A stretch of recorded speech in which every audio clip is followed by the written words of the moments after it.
Libro de Primera de Samuel, capítulo 22, una palabra muy conocida cuando habla de la cueva de Adulam.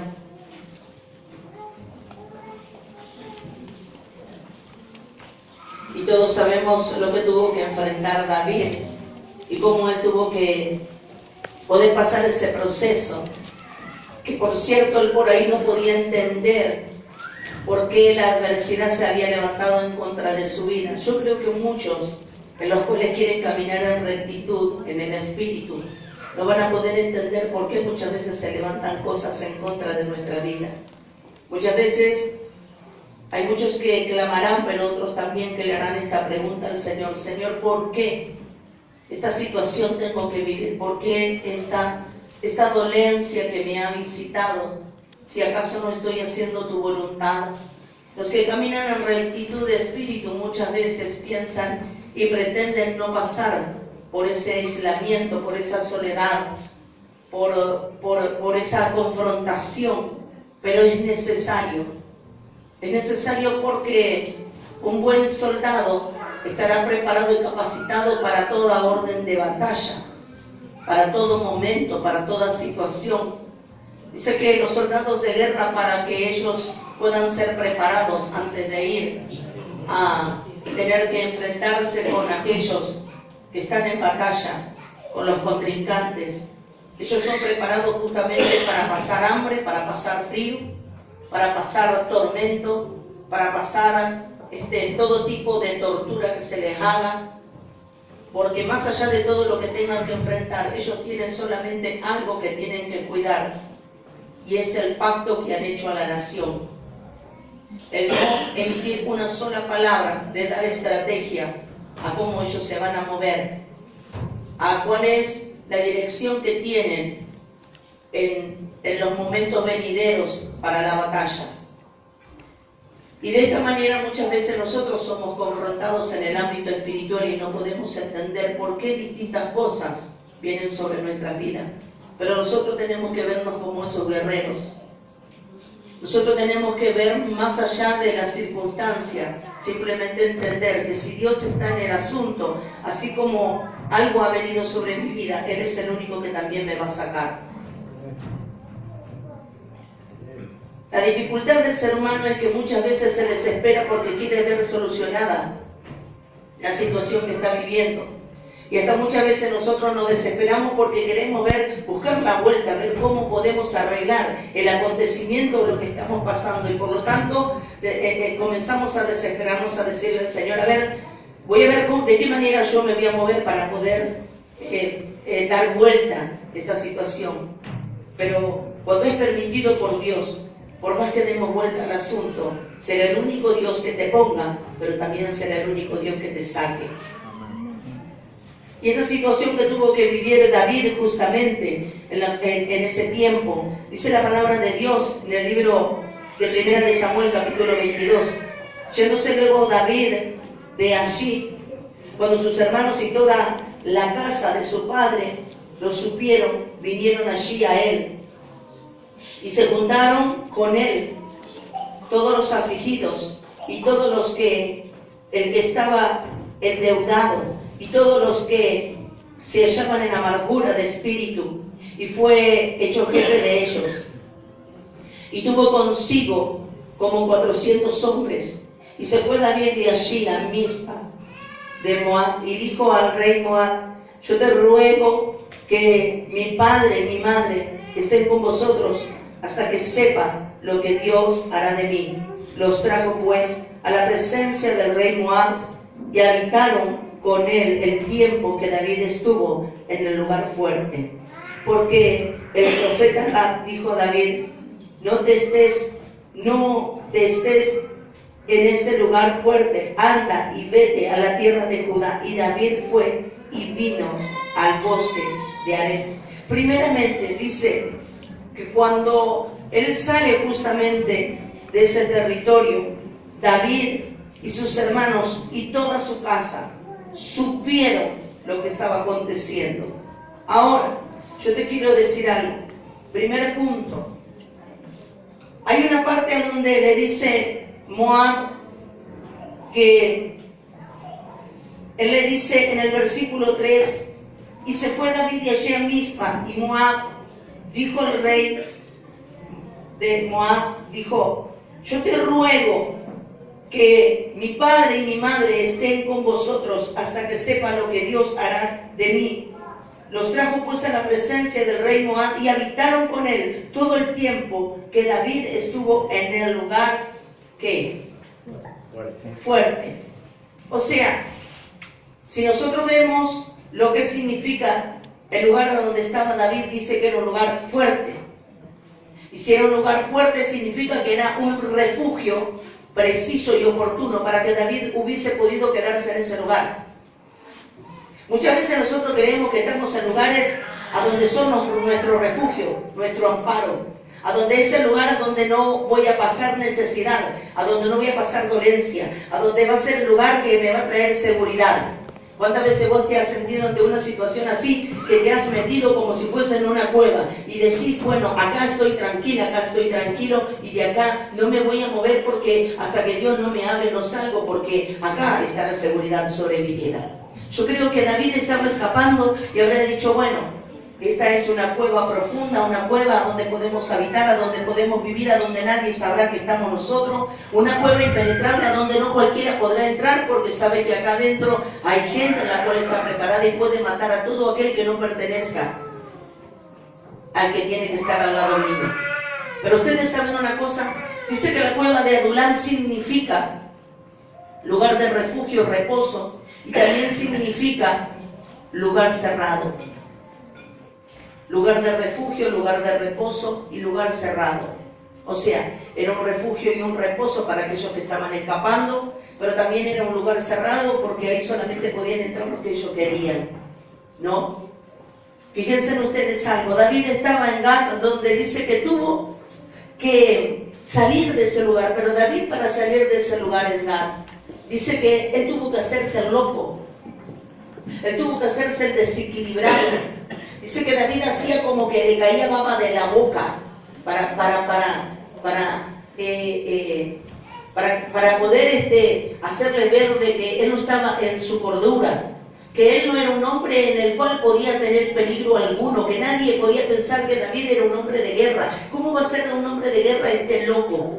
Si vos tenés a alguien que está al lado tuyo y que está turbado, que está perdido, que se le caen las babas y que habla cosas incoherentes, vos vas a pensar que es alguien que te puede hacer daño. No, vos vas a decir, este está loco, este hay que encerrarlo, este hay que ayudarlo porque necesita ayuda, porque está desequilibrado. David sale de ese lugar en esas condiciones para poder ganar tiempo, para poder tomar una estrategia, para que Dios pudiese hablar a su espíritu. Nosotros no debemos olvidarnos de que David era un hombre en el cual solamente se movía bajo la presencia de Dios. Todo lo que Dios le indicaba, él caminaba. Este es el tiempo en el cual nosotros verdaderamente cada paso que demos tiene que ser solamente por el Espíritu de Dios. Cada paso que tú des en este tiempo, cada decisión que tú tomes en este tiempo, en el accionar del plano natural, pero principalmente en el espiritual, va a ser un tiempo en el cual vos vas a tener que depender pura y exclusivamente de parte de Dios, para todo lo que quiera, donde quiera que vayas. Amén. Fíjense en ustedes algo. A través de que él huye y se esconde en la cueva, allí reposa temporalmente de la persecución.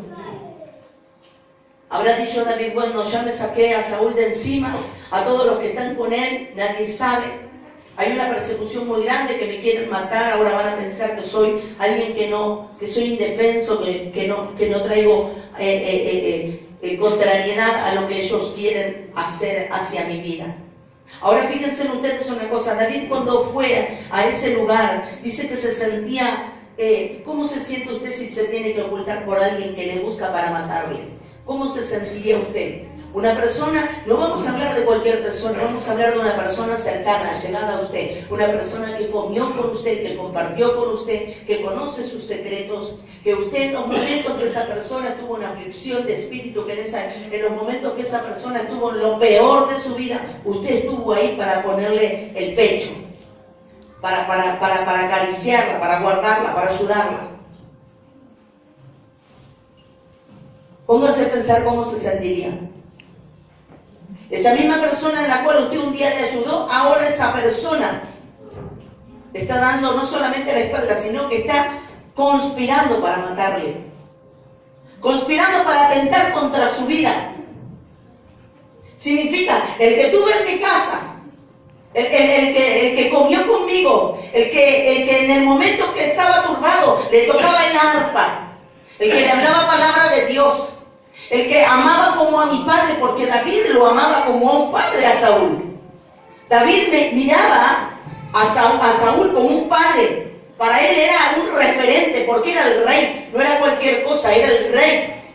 Entonces, él estimaba a ese rey, él trataba de hacer todo lo mejor para ese rey, para poder caminar con una conducta intachable, para ser una persona obediente y fiel y leal a su rey.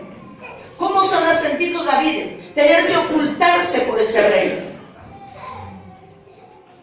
Fíjense en ustedes una cosa, él se habrá sentido impotente, traicionado, cansado, con temor a la misma muerte, porque él sabía que Saúl le quería matar. Impotente porque él sabía que no podía levantar la mano porque era un ungido de Jehová. Porque a David no lo hubiese titubeado en levantar su mano y cortarle la cabeza al rey. ¿Ustedes creen que David le tenía miedo? David no le tenía miedo porque David sabía quién estaba con él. David también sabía que Saúl había sido ungido por el rey, pero que en ese tiempo estaba desobedeciendo porque se estaba levantando también contra un hijo de Dios. Y esta es la importancia. Cuando uno puede entender contra quién se levanta, tú puedes entender de que Dios está contigo, pero si hay un ungido que se ha levantado en contra tuyo, tú tienes que entender también que tienes que ser precavido. Tienes que ser verdaderamente bastante, ¿cómo les podría decir? Bastante cautelosos a lo que uno quiere hacer contra esa persona. Porque uno sabe que lo que haga, lo que se mueva fuera del diseño de Dios será como para que Dios nos baje el dedo. Diga,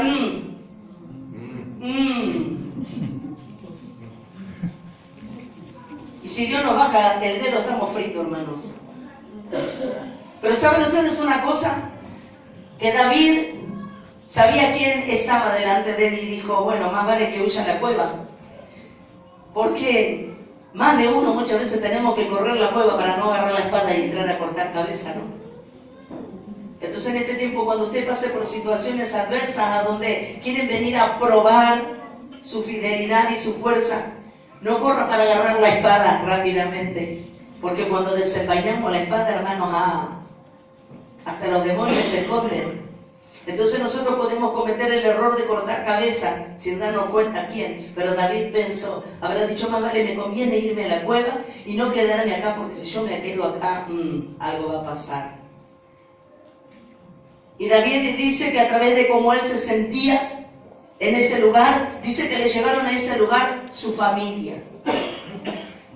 A mí lo que me llama la atención de esta palabra, que la familia sabía por qué David estaba en ese lugar, pero a la vez su familia también llega afligida. Los conocidos llegan afligidos.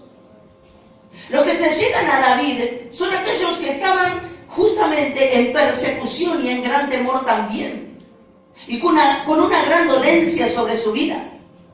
Fíjense ustedes cuando la palabra de Dios habla, dice que a través de lo que habla, de lo difícil que todos estaban pasando en ese tiempo, dice que aún su hijo era perseguido porque era considerado traidor, era considerado como un conspirador. ¿Por qué? Porque dice que su hijo había hecho una rebelión en contra de Saúl. Entonces Saúl habrá dicho, aún a su hijo mátenlo. Toda su familia metida ahí, dentro de esa cueva, no pudiendo disfrutar de lo que Dios le había dado. Y ustedes, si se ponen en el lugar de David, dirían, qué injusto, qué injusta que es esta vida, porque teniéndolo todo no puedo disfrutar de nada, me tengo que andar ocultando como si fuese una persona traidora, una persona en la cual no sirvo para nada. Qué injusto no poder mirar justamente la TV, no poder mirar el cable, no poder disfrutar mi teléfono celular, porque no tengo, acá en la cueva no tengo señal. Hubiese estado bromando David ahí si tenía celular, ¿no? Nada de poder mandar mensajitos, WhatsApp, no.